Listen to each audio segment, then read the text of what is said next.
I'm Andy Chanley, and I am here with Mikel Jollett from Airborne Toxic Events. Their new album is airing right now on the Sound. Thanks very much for coming by. Oh, thanks for having us. The reason Mikel's here is he's going to do a My Turn, where he selects some songs that are important to him, and we'll be airing them on a Sunday night very soon on the Sound.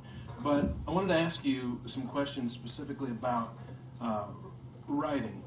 When I first heard about you, I don't know, 7-8 months ago, I did some reading, and I saw that you had been a writer for some time, writing for NPR, for the LA Times, and for Men's Health, which seemed to stick out like a sore thumb. And so I had to go and I had to read the article that came up on Google, and it was about you facing a bully for the first time. And I loved the story, and what I loved about it was the writing. You had a great word economy. You told a lot of story in a short amount of time. Did that help you with songwriting? Is that something that's carried over? Yeah, I think so. Yeah, that story you're talking about, it's funny, people make fun of me for writing for Men's Health. They're actually really nice people at Men's Health. And I never wrote about rocking abs or anything like that. I wrote about like science, or I wrote a lot about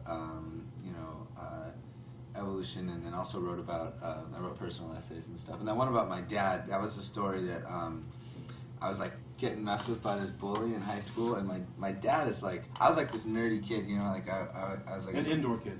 I was just, well, no, I was an athlete too. I mean, I played like football and basketball and stuff like every day. Like me and my brother and I were both athletes, but we weren't like, my dad was in prison. My dad, like, you know, he was a professional criminal at one point in his life. He was like, my dad is like a badass. He's just like really, I mean, he's a really cool guy, and he's been like completely, you know, legal for, you know, my whole life. It's all before I was born. But when he was young, he was a badass, right? So, but I was like this nerdy kid, and I was the straightest student. This bully was messing with me, and I told my dad, and I expected him to be like, you know, like we went to this like school where like a lot of my peers, they had these like suburban fathers to be like, well, let's go talk to the principal. So I told him, this guy's, you know, this bully's messing with me, and I thought he'd be like, whoa, let's have a call, let's talk to his father or something like that. And he was like, well, you gotta kick his ass. I was like, what? I gotta do what?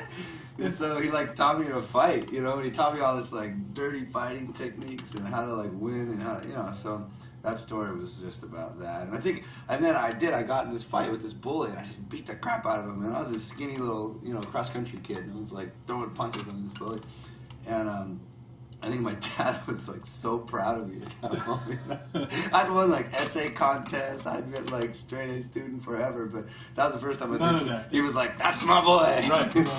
So I've noticed that I mean, at least what I've read is that personal experience like that is what seems to have spilled over in your songwriting. Like, is it true that in 2006 you were writing a novel and it turned into this album? How did that happen? So I'd been a writer for a while, and I've been working on a book, and then writing a lot of essays, and like you said, I did like the NPR thing, you know, I'd come on and go like, you know, like an all things considered, those people that come on and go, so what's the deal with blue ties at the Republican convention? What is blue? What is conservative about the color blue?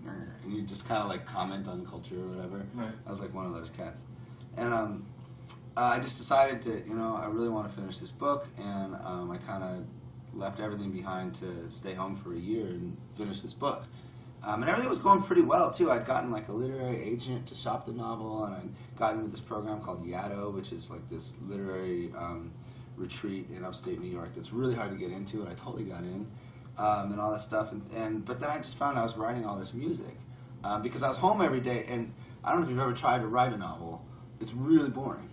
Like, really, you're just like bored all day long. So I'd pick up a guitar, almost as procrastination, and then, you know, it was like one day I just started playing, you know, like 4 hours and 6 hours and then 8 hours, and then next thing I knew, like, it was like all I did. And so I mean, I must have written, I think I wrote like maybe 15,000 words of the novel, but I wrote like 100 songs, you know. So I literally just spent all that time writing music. Were parts of the novel in the themes from the novel come through the music? Oh yeah, for sure, yeah. In fact, This Is Nowhere, there's a line in one of the songs on the record that's actually about one of the characters in the novel. In fact, that song's about the characters that are in the novel. And there was a lot of like that in some of the songwriting I just write about. Because I was spending so much time with these characters when I was writing the novel anyway, that it just sort of made sense. And the themes were very similar because, you know, I was just thinking a lot about these sort of same themes anyway. And, you know, if I was a better songwriter, I probably could choose, you know, what I write about more, but I can't choose. I can only just write what's in front of me, you know. Well, we'll let others judge that sort of thing. Yeah, once the art's done, you gotta, it's away. out there, and yeah, that's for others to enjoy and put their mark on it. I wanted to ask you about the writing of some of these songs. They seem to start mid-thought. Like, you know, a couple of them begin with "and," like it's in the middle of a sentence, and it's in the middle of a thought. And it's amazing how quickly the listener's sucked into the world that you're creating. Do you write that way? Is it like stream of consciousness that, you know, there's the lyrics, and if it isn't perfect, that's okay? It's not stream of consciousness. It's heavily edited. It's like, it's very, like, it takes a long time. It's really difficult for me to write songs. I spent a lot of time. Wishing Well, which is the first song on the record, that song took me 8 months to write, and just like revise, and I must have rewritten it 30 times, and just again and again until I got it right. I don't know. I think that's just a style thing. Kurt Vonnegut, in the preface to one of his volumes of short stories, I think it's Welcome to the Monkey House, but it might be Become a Snuff Box. I'm not sure. But one of his like anthologies, he has this rules for writing, just kind of his little folksy thing, and like two of them always stuck out to me. One was you want to start the story as close to the ending as possible, that you possibly can, and two, you have to be a sadist. You have to do terrible things to your characters, or in my case, myself. Right. And then write about it, you know, I guess. So, I'm looking through the lyrics of this album, and it seems like, you know, standalone poetry. I mean, it really feels like the kinds of, and each page of the liner notes look like, you know, framed poems that are out there on their own. Thanks. Do you think of them as separate, or is it all? I mean, it seems like a relatively new thing. Not to say you haven't been musical all your life, but the musicianship part of it seems like a fairly new thing. So, do you feel like they're separate, or it's cohesive now and it's become its own thing? I don't think it. I don't really like poetry, so no, I think it's all part of the same thing. We actually had this really long philosophical discussion about this, you know, in the van the other day. You got a long time to talk about stuff when you're on the road, you know, and so you end up talking about a lot of really absurd stuff. Yeah. Let me tell you something about being on the road with a lot of men. No, so we had this whole discussion about like whether or not, you know, the lyrics considered part of the music. Because in a technical sense, music is, you know, there's a language of music and there's rules of music that are kind of like its own sort of nomenclature, its own sort of thing. So the question is like, is Leonard Cohen a good musician, right? You know, especially if you look at like early Leonard Cohen stuff, right, or someone like that, where it's like, or Bob Dylan, you know, musically speaking, it's just chords and a melody. It's really the most basic thing, you know. And you say, well, he's an amazing lyricist, right? But then is that music? And in my point of view, absolutely, like 100%. I think Noah, our bass player, like vehemently disagreed. He thinks it's two separate things. But I can't separate them. You know, I don't write poetry or anything like that. Right. But definitely spending, you know, I spent like 6 years alone in an apartment writing, and reading and writing and reading. You know, I don't have a TV or anything like that, and that was always my goal in life, was just to be a writer. And I think, you know, you go through things in life and you read things and stuff happens to you, and you know, if you're sort of, in some ways you're shaped by it, in some ways you're sort of disfigured by it, in some ways it sort of captures your imagination and you sort of long to be changed by it, and that, you know, the trick is to kind of like write all that stuff down, you know, and sometimes that comes out as painting, and sometimes it comes out as, I think it's a book, sometimes it's songs, and I can't separate it. I can't paint, so. Right. Well, yeah. Never seen that. I think that's. I can't wait to hear your My Turn now from the themes you're bringing up. I'm really excited about it. I totally agree with like Neil Young. You know, compare him to other guitarists, and he may not be the technically best guitarist, right. but there is such feeling. Totally, it's right. just drenched in feeling that you know what was on his mind when right. he's playing those one note songs. Well, I agree. I think it's like you got that 4 minutes, or you know, whether it's 4 minutes with Bob Dylan, or you got 3 hours with Wagner, or whatever it is. With music, you've got that time, and then that's what happened. Whatever you heard, whether it was a voice, whether it was spoken word, whether it was rap, whether it was a beat, whether it was drums or an opera, whatever it was, you got to take those 4 minutes for what they were, you know. And So I think it's all just one thing. Noah disagrees, our bass player. We're visiting with Mikel Jollett from Airborne Toxic Event. Just a couple more questions. One, I just saw you on Conan O'Brien, and I was actually really amazed from hearing the music. Oh, is it the same one? I was actually amazed from hearing the music and then seeing it performed live, how well it transferred to a live performance. Oh, thank you. Do you have a feeling, preference one way or the other, or do you feel like you're more at home in the studio versus performing live? Or I don't know. It's a live record. You know, we played a lot of shows when we were cutting our teeth as a band, and we spent a lot of time rehearsing, and I spent a lot of time alone in a room writing the songs. And you know, I think in our case, the record is kind of a shoddy, rough approximation of what we're doing as live musicians. And a lot of times with bands, I think it's the opposite. But for us, you know, all the takes on the record are live. Everything was mixed live to analog, and that was our goal from the start, was to make a live record. So it was all about the take. It was like what sounds right, and we didn't know until we heard it. And I couldn't tell you why we chose one take over another, but you know, and some of them were first takes. You know, we'd walk in and plug in, and like Papillon, that was the first take. We just walked in, played one morning, and 10 minutes later, we're like, well, that's done. Anybody want to get lunch?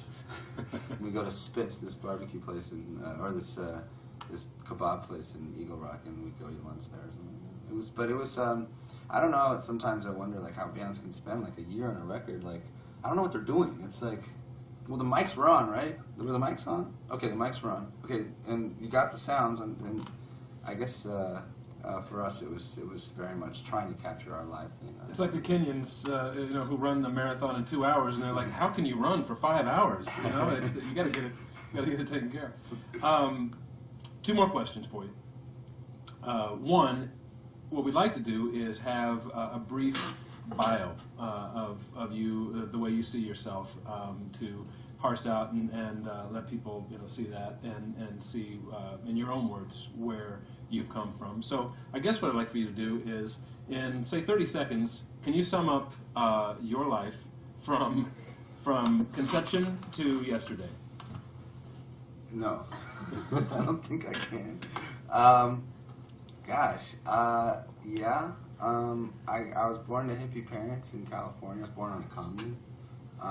We left when I was 3, and we moved to Berkeley, and then we moved up to Oregon, and we lived there. I was born to hippies, and we raised our own food, and we raised rabbits for food, and so I learned when I was 7 years old to slaughter rabbits because that's what we had for dinner every night. Right. And my mom would always play us classical music and jazz, and my dad was always into like Allman Brothers and classic rock and stuff. When I got into junior high, I was a big screw up. I was like a little skater punk, and I got to high school and cleaned up because my brother went into drug rehab, and I didn't want to live that kind of life. And then I was a big nerd all through high school, and then went to college, and then decided to become a teacher. I was a teacher for a bit in the inner city, and then I decided I wanted to be a writer of my life, and then I spent 5 years writing, and then about 2 years ago I started a band because suddenly all I wanted to do was play music. Is that right? There you go. It's great. It's exactly what we were looking for. Okay. Last question. What matters to you? And whatever that question means to you, if it's politics or charities or art, what matters to Mikel? My family, I'd say. My folks, my brother, my aunts and uncles, my grandparents. More than anything else, my family is probably the thing that matters most. They're just such kind people and such warm people, and I feel really lucky to be around, this group of very, very loving misfits that I've been raised by, who have been extremely supportive of me, and extremely supportive of anything I've ever wanted to do. And also just, you kind of got to love your family, but it's also nice to just like your family, and I just really, really like my family, and I feel really lucky to have them. I think also it's really important to live a life that has some sort of purpose to it, whatever it is, and like we get a lot of like emails from like a lot of our fans are a lot younger than us, and like 14-year-old kids like, you guys are great, I love you, man. And so I always write back in this very avuncular tone, like, hey, go to college, man. It's nothing to do with your parents, it's nothing to do with trying to. This is just go live your life, read some books, fall in love, get your heart broken, travel the world, do things, experience things. You only have so much time, and so the purpose is found in really, really going out there and learning about the world and experiencing it and making it, you know, better, but also enjoying it at the same time, and finding the things that really grab you, you know, finding the beauty, the things that scare you a little bit, and the things that excite you a lot. So I'd say probably those two things more than anything else. Yeah. Good. Thank you so much for visiting. Thanks so much for having me. I can't wait to do the DJ. I can't wait to listen to it. It's coming soon to The Sound, his turn on My Turn, choosing his own songs. And of course, you can buy the record now in stores and hear it on 100.3 The Sound. Mikel Jollett of the Airborne Toxic Event. Thanks for having me.